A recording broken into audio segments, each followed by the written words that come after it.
reconnaître ta présence parmi nous.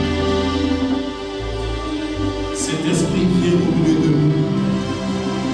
Prends le contrôle de ce service, de cette réunion. Dieu d'Abraham, d'Isaac et d'Israël, Père de notre Seigneur Jésus-Christ, Dieu de mon mentor, Dieu de mon Père spirituel, l'archevêque Roja, récent, Dieu de mon appel prophétique, Dieu sacré des églises, Dieu de la Côte d'Ivoire, Dieu à qui appartient la terre et tout ce qu'elle renferme.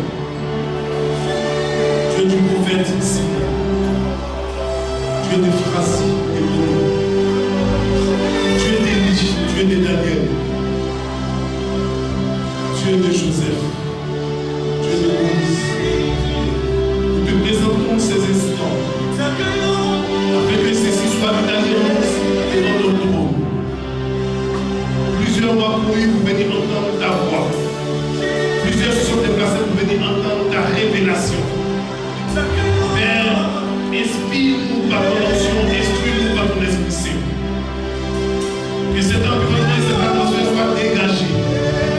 Que le ciel approuve ces instants et ce moment. Que tous ceux qui ont effectué les déplacements entrent dans les esprits prophétiques. Nous ramenons toute pensée captive à l'obéissance de la parole de Christ. Je voudrais, oh grand Dieu, que tu sièges au milieu de nous comme le victorieux alléluia. Viens et prends la première place. Nous diminuons et nous te laissons toute la place. Certains sont malades, d'autres ont des problèmes, d'autres sont dans des incompréhensions. Certains cherchent du travail, d'autres veulent voyager. Père, tu es le Dieu des cas impossibles. Devant toi, tout est rendu. Car tes enfants t'écoutent. Révèle ton nom. Que ce rassemblement soit prophétique. Que ce rassemblement soit prophétique. Afin que l'honneur et la gloire puissent revenir à un seul homme. Homme et Dieu. Jésus-Christ.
remercions, nous te bénissons, te rendons toute la gloire, parce que tu rends ce moment encore possible.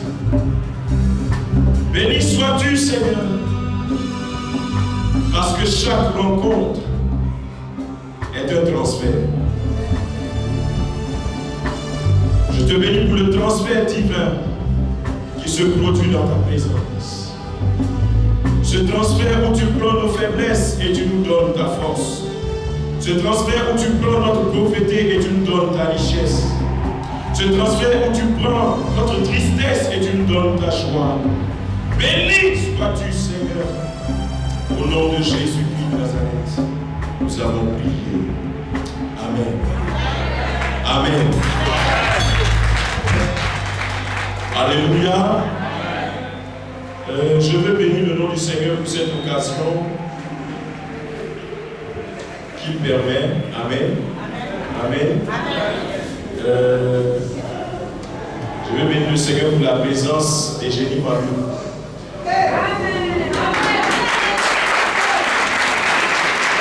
Acclamons le Seigneur. Amen.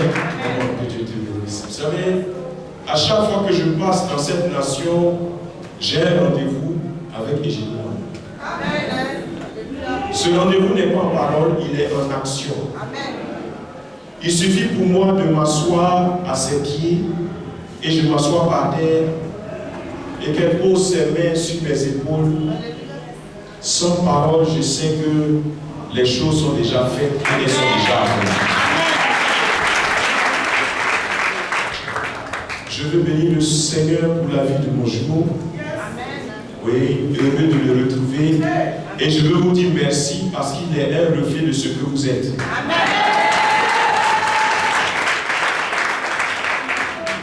Dieu m'a fait la grâce et par vos prières et vos bénédictions, je me souviens encore de la délégation de Benville-Margoly le 17 mars 2012 à l'hôtel communal de Cocody. Et en ceci, je veux présenter ma tante et chère épouse.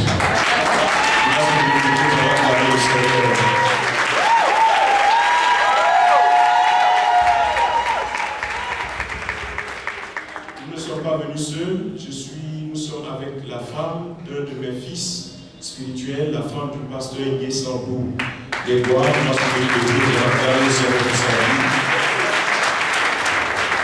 Alléluia. Alléluia. Le protocole est une partie importante de la révélation. Car celui qui rentre chez le roi peut rentrer avec un don. Mais pour y rester, c'est le caractère et la connaissance protocolaire qui te permettront de t'établir dans le royaume du roi. Sois béni au nom de Dieu. Alléluia. Je ne serai pas long. Et c'est la raison pour laquelle je te donne le temps de prendre quelque chose pour écrire. La personne à laquelle tu prêtes ton oreille, tu lui prêtes aussi ton cœur. La personne à laquelle tu prêtes ton oreille, tu lui prêtes aussi ton cœur. Je dis bien prêter. Je n'ai pas dit donner. Les oreilles ne se donnent pas, elles se prêtent. Ce qui signifie donc que lorsqu'on les a prêtées, on peut les reprendre. Ma prière, c'est que tes oreilles ne soient pas un dépôt d'ordure pour les gens qui t'entourent. Que tes oreilles ne soient pas un dépôt d'ordure pour les gens qui t'entourent. Est-ce que tu es avec moi? Amen.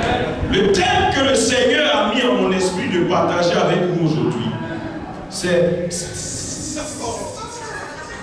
Je vais t'entendre. C'est le chuchotement du serpent.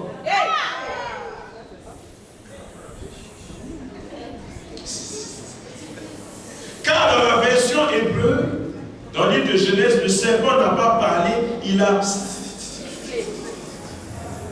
chuchoté. Or, celui qui chuchote réclame ton attention. Il ne parle pas pour que tu entendes le message directement. chuchote afin que ton attention lui soit totalement donnée.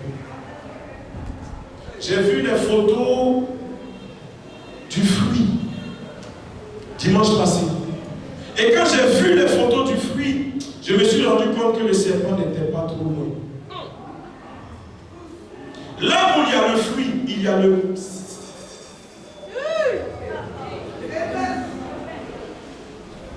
Est-ce qu'on peut aller ensemble? Alléluia. Alléluia. Vous allez m'excuser, j'ai quelque chose à remettre à mon genou. Ne soyez pas comme des serpents pour chercher à comprendre le contenu. C'est aussi ça, le chuchotement du serpent. Le serpent avait perdu ses limites. Comme je dis, je ne serai pas normalement dans le livre de la Genèse. Genèse chapitre 3, versets 1 à 6. Est-ce que tu es encore vivant? Est-ce que tu es encore le lecteur que j'ai rencontré il y a 1 an de cela? Genèse 3, versets 1 à 6. Nous lisons.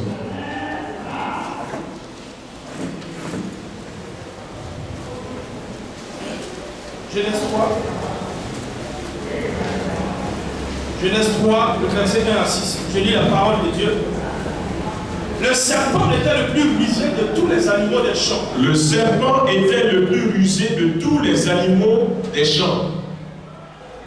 Que l'Éternel Dieu avait fait. Que l'Éternel, le lecteur, le micro fonctionne ou ne fonctionne pas. De tous les animaux des champs. Dis les animaux des champs. Les champs. Ah oui, les champs. Alléluia. Les champs. Il était le plus rusé des animaux des champs. C'est dire que la présence de Dieu est un champ. Et dans le champ, il y a plusieurs animaux.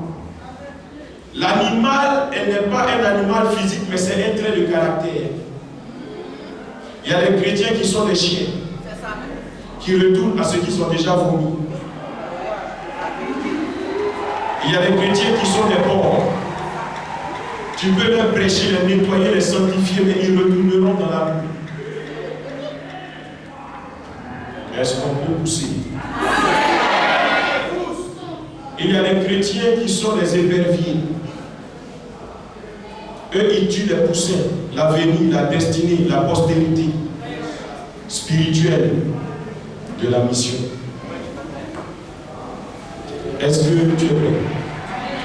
Avant qu'on ne continue, je veux rendre gloire au Seigneur. Amen. Vous savez, j'ai porté aujourd'hui mon talit parce que à l'an 2000, j'ai eu la grâce d'avoir un voyage tout frais payé, aller-retour, plus logement en Israël en 2002. Et j'ai décidé de le porter aujourd'hui parce que je crois que cette grâce et cette faveur qui m'a été faite en son temps sera le partage de plusieurs. La seule chose qu'on m'a demandé en son temps, c'était mon passeport. Je vais te demander de faire ton passeport, toi qui ne l'as pas encore prêt. Et toi qui l'as déjà prêt, commence à voir les visas qui sont déjà à l'intérieur. Dis Amen. Genèse 3, à partir du verset 1, je lis la parole de Dieu. Le serpent était le plus rusé de tous les animaux des champs que l'Éternel Dieu avait fait. Il dit à la femme, Dieu a-t-il réellement dit, vous ne mangerez pas de tous les arbres du jardin? Verset 2. La femme répondit au serpent, nous mangeons du fruit des arbres du jardin. Mais quant au fruit de l'arbre qui est au milieu du jardin, Dieu a dit, vous n'en mangerez point et vous ne toucherez point, de peur que vous ne mouriez. Verset 4. Alors le serpent dit à la femme, vous ne mourrez point. Mais Dieu sait que le jour où vous en mangerez, vos yeux s'ouvriront et vous serez comme des dieux, connaissant le bien et le mal. Verset 6. La femme vit que l'arbre était bon à manger et agréable à la vue, et qu'il était précieux pour ouvrir l'intelligence. Elle prit de son fruit et en mangea. Elle en donna aussi à son mari, Jacob, qui était auprès d'elle, et il en mangea. Amen. Je dis Amen. Le serpent était le plus rusé de tous les animaux des champs que l'Éternel Dieu avait fait. Il dit à la femme. Donc il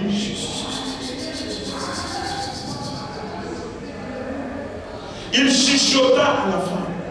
Vous savez, le chemin qui mène au cœur d'une femme passe par son oreille.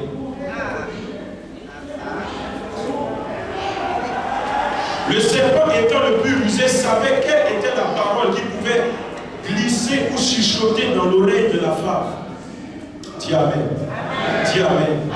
Dans mon esprit, je vois le temple. Je vois le terrain.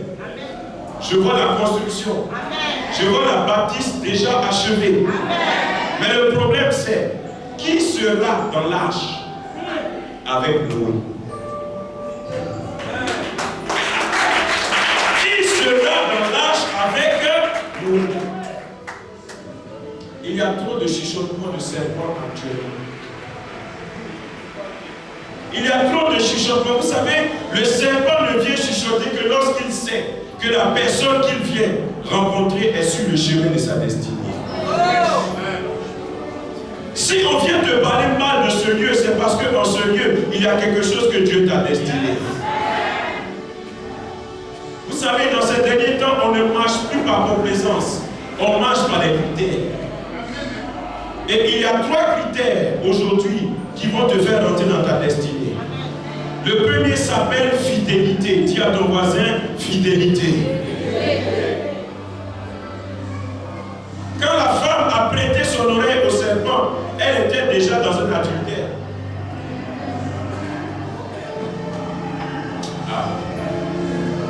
Il y a des voix qu'on ne doit pas écouter. Comment, ma soeur, on vient te raconter une histoire?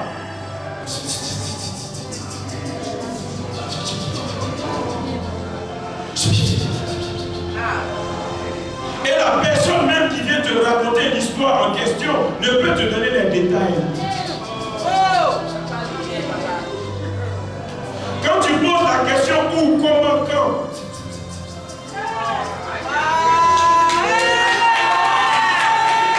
la personne comme un serpent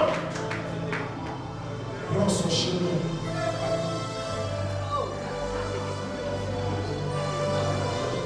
L'arme du serpent, c'est le réellement. Le réellement contient en lui-même la sémence du doute. Est-ce que réellement Dieu est ici? Est-ce que réellement il est appelé? Est-ce que réellement ce qu'il dit va s'accomplir? Est-ce que réellement la vision un jour va naître? Est-ce que réellement le réellement du serpent est le premier venin qui injecte dans ta conscience? Vous savez, quand le python chasse, il frappe et il cherche souvent la tête. Je parle du serpent. Il cherche la tête. Et quand la proie est immobilisée, il l'enlace. Quand il finit de l'entourer, il lui brise les os. Et quand il lui a brisé les os, il avale. Tu es rentré dans un processus par le chuchotement du serpent. Certainement, tu as déjà touché à la tête. Tes pensées ont changé.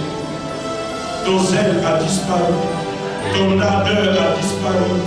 Toi qui installais les chaises, on t'appelle maintenant et tu donnes des justificatifs. Tu as été frappé à la tête. Toi qui soutenais l'œuvre de Dieu, toi qui étais prête, toi qui étais prêt, aujourd'hui tu tardes les pas. On doit te donner des exhortations. Tu as été frappé à la tête. Je suis venu éveiller ta conscience avant qu'il ne soit trop tard. Je suis venu éveiller ta conscience que personne ne prenne ta place. Car ce que le serpent voulait, c'était la place.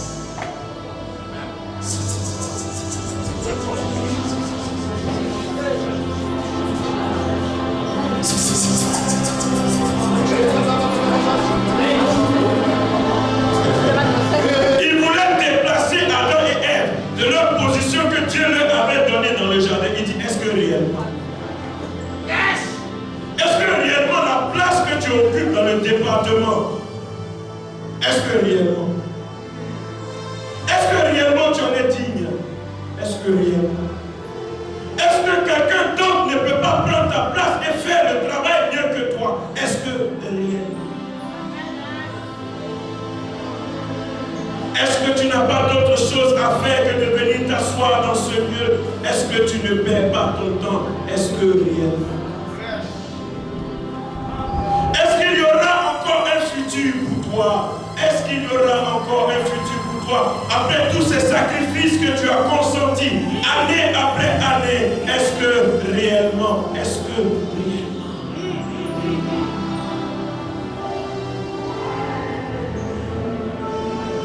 Tiens-moi manger. Manger. Le serpent, après sa question du réellement, il veut te faire manger. Il veut faire rentrer dans ton système quelque chose qui est interdit. Il veut te faire manger. Le serpent aime inviter à sa table. Parce qu'à la table du serpent, on perd le discernement.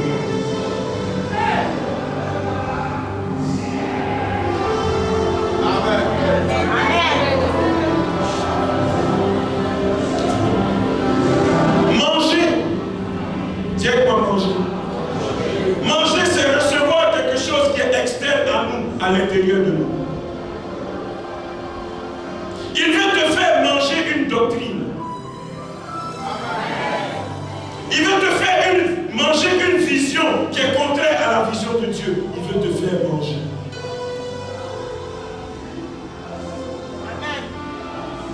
Or, tout ce que tu manges devient partie de toi. Ça rentre dans ton sein. Or, si ce que tu as mangé n'est pas de Dieu et que cela rentre dans ton système, comprends que tu es devenu toi-même voué par interdit. L'interdiction du fruit mangé a rendu Adam et Ève interdits dans le jardin. Arrête de manger ce que tu ne dois pas manger. Parce qu'à force de manger ces choses, tu ne te sentiras plus à l'aise là où Dieu t'a installé pour régner. Quand quelqu'un a mangé,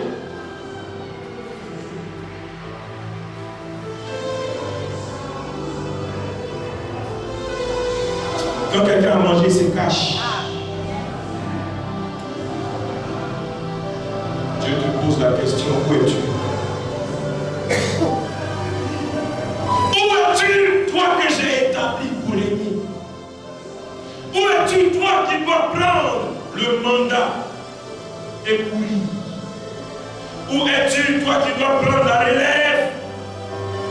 Où es-tu, toi qui dois intercéder, chercher la place de Dieu? Où es-tu? Où es-tu? Ta place est vide.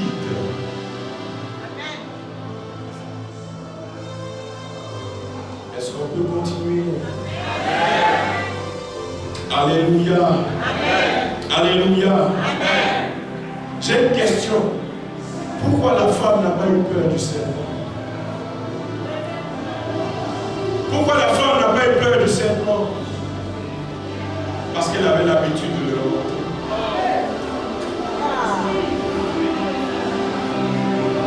Parce que ce qu'on voit la première fois crée en nous une peur. Au point de lui prêter son oreille, c'est qu'elle avait déjà rencontré. Le serpent dont je te parle ce matin, tu l'as déjà rencontré. Il est dans ton entourage direct. Le signe de discernement du serpent, c'est celui qui te jette des fleurs alors qu'il a un couteau dans la main.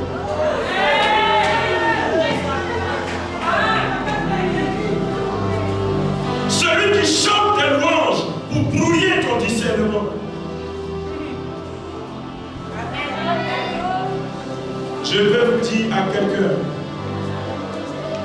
que les louanges que l'on chante de toi, ce n'est qu'un appât pour te rapprocher et afin d'avoir accès à ton corps. La seule louange qui est digne d'être reçue, c'est le témoignage du Saint-Esprit dans ton esprit. Car lui ne te mentira pas. Car lui ne te trompera pas. Car lui ne te grugera pas. Car lui ne t'arrachera pas ce dont tu as besoin pour continuer le chemin. Tu amènes plus fort.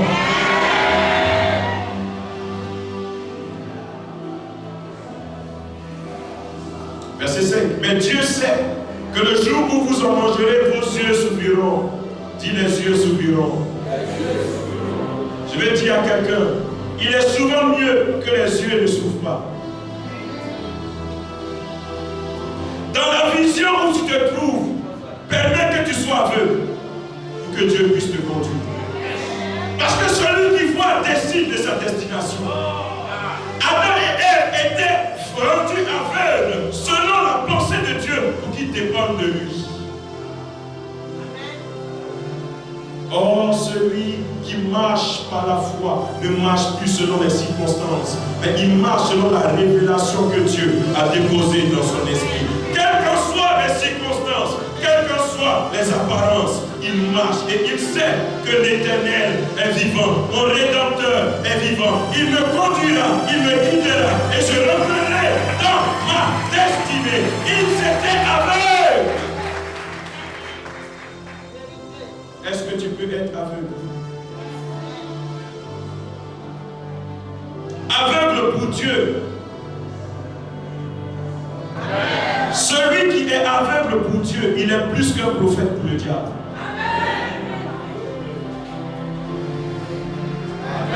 Vous savez, quand les yeux physiques sont ouverts, c'est que les yeux de l'esprit sont fermés. Il est impossible que les yeux s'ouvrent dans le physique et dans le spirituel à la fois. Quand un s'ouvre, un se ferme. Dis Amen. Vous savez pourquoi Paul a été aveuglé sur la route de Damas? Parce que Dieu voulait ouvrir ses yeux spirituels. Dis Amen. Il fallait qu'il soit aveuglé à ses propres réalités pour qu'il puisse voir le plan et le projet que Dieu avait sur sa vie. Dis Amen. Dis avec moi le diable. Dis avec moi le diable. En grec, le mot diable est composé de deux parties. Il y a dia et il y a bolos. Diabolos. Dia comme diamètre. À la pensée circulaire. Donc celui qui tourne. Dia. Bolos, c'est une balle ou comment on dit, de ball, c'est la balle. Donc, quand tu es dans ta position, il tourne. Et il te jette la balle. Il te jette des balles, il te jette des pensées, il te jette ses conceptions pour que tout simplement tu quittes ta place. Je suis venu dire à quelqu'un, ne quitte pas ta place. Ne quitte pas ta place. Ne quitte pas ta place. Parce que ta place est enviée. Dis Amen. On peut aller plus loin. Proverbe 18, le verset 10. Proverbe 18, 10. Je te stresse.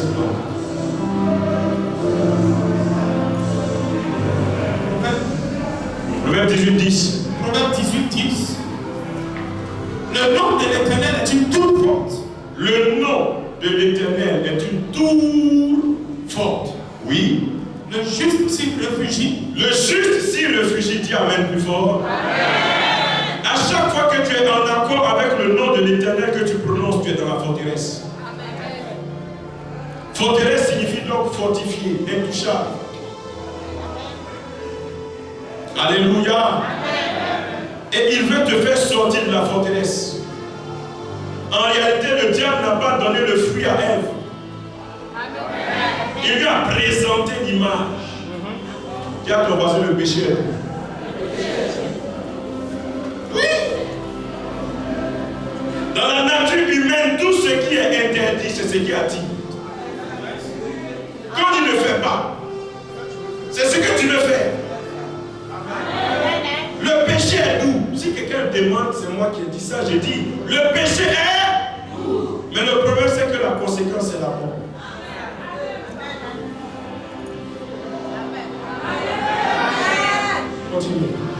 Le juste se réfugie et se trouve en sûreté. Il s'y trouve en sûreté. Il y a quelqu'un qui avait écouté le serpent. Son nom c'est Judas. Il marchait avec le maître. Il dormait avec le maître. Il a vu tous les miracles. Mais en dernière minute, il a écouté le Amen, papa. Alléluia. Amen. En Matthieu 27, 3 à 5, Matthieu 27, 3 à 5, il eut du remords. Dis le remords. Il y a une différence entre le remords et la repentance. Le remords, c'est le sentiment de regret d'un acte posé. Mais la repentance, c'est le changement de direction vers la réparation. Amen. Amen. Amen. Tu as parlé dans des histoires qui ne te concernaient pas. Aujourd'hui, tu as du remords. Parce que tu t'étais disposé au chuchotement du serpent qui t'a poussé à poser des actions contre son serviteur et contre l'Église et contre la mission.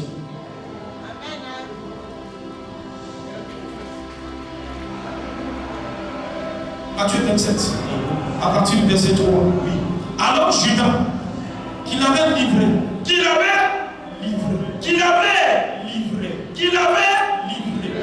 je veux te dire que c'est parce que Judas avait le programme de Jésus qu'il a pu le livrer. Qui connaît ton programme? La personne qui connaît ton programme est le Judas potentiel qui peut te livrer. Celui qui a l'information, il a le pouvoir. À qui tu donnes tes informations? Continue. voyant qu'il était condamné, Tu as commencé une histoire que tu ne maîtrises pas. Tu as commencé à trahir quelqu'un, mais tu n'avais pas à l'esprit la condamnation qui allait venir. Aujourd'hui, ça te fait mal. Aujourd'hui, tu as du remords. Pourquoi j'ai fait ça? Pourquoi j'ai dit ça? Pourquoi je suis allé voir l'archevêque pour me plaindre de son serviteur? Pourquoi je suis passé derrière, aller rendre un témoignage qui en réalité n'a fait que rapprocher le Père et le Fils? Car le mal que vous aviez planifié, Dieu l'a changé en bien pour le salut d'un peuple nombreux. se repentit et rapporta les 30 pièces d'argent. 30 pièces.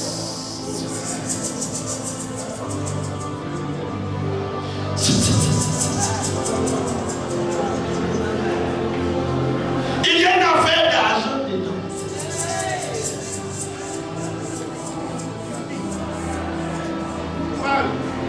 Là où le serpent est passé pour parler à Judas, il a cru que 30 pièces d'argent pouvaient l'emmener à réussir. Pour 30 pièces d'argent, il a vendu son mentor. Pour 30 pièces d'argent, il a vendu celui par qui il est devenu ce qu'il est. Pour 30 pièces d'argent, il a rejeté la bouche qui a été autorisée pour le conduire dans sa destinée. Pour 30 pièces d'argent. Pour 30 pièces d'argent, il est allé voir les sacrificateurs d'amis pour donner l'itinéraire de son mentor.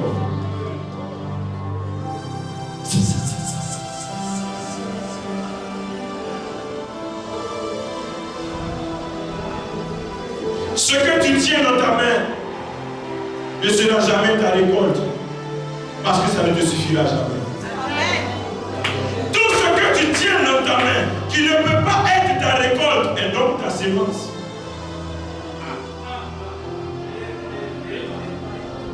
On ne peut pas manger la récolte et la sémence de la saison prochaine. Qu'est-ce que tu vas planter qui va pousser? Église et corps de Christ, le temps et la saison est venu pour nous de pouvoir garder le grain de qualité pour la saison prochaine. Continue s'il te plaît. Et aux principaux sacrificateurs. Aux principaux. Les principaux sacrificateurs étaient des autorités religieuses. Il a vendu la parole révélée et la parole faite chair pour des doctrines et des chefs religieux.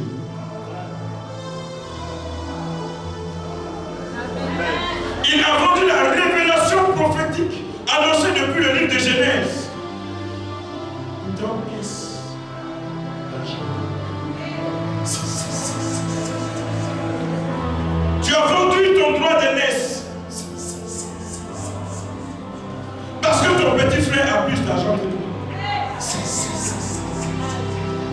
Ce n'est pas normal. Nous allons vers la conclusion. Est-ce que vous êtes avec moi? Vous savez, le malin a dit, Seigneur, dis seulement un mot. Et je serai guéri. En réalité, dans une atmosphère de foi, un mot suffit. N'essayez pas qu'on fasse des discours quand vous ne prenez pas le mot, parce que même la phrase commence par un mot. Si tu n'as pas reçu l'introduction, ce n'est pas le développement ni la conclusion que tu recevras. Dans ces derniers temps, quand quelqu'un voit Jésus en toi, c'est le Jésus qui l'a vu en toi qui lui répondra. Or, quand les mages ont entendu la naissance de Jésus, ils vinrent avec des présents. Là où Jésus est, les présents se manifestent. Et ces hommes viennent de loin. Dis de loin. Je viens de loin et nous venons de loin. Pour confirmer, attester et certifier que Jésus est ici.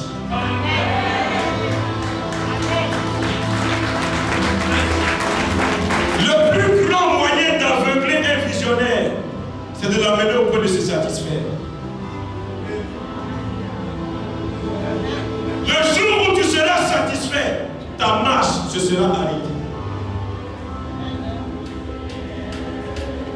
Le jour où tu seras satisfait, ta course se sera arrêtée. Je t'exhorte à ne pas être satisfait. Car le serpent veut que tu sois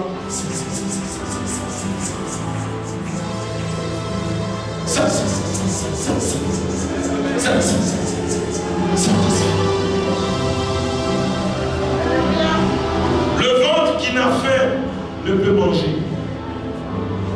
On ne donne pas à manger à quelqu'un qui est déjà rassasié. Est-ce que tu as encore faim?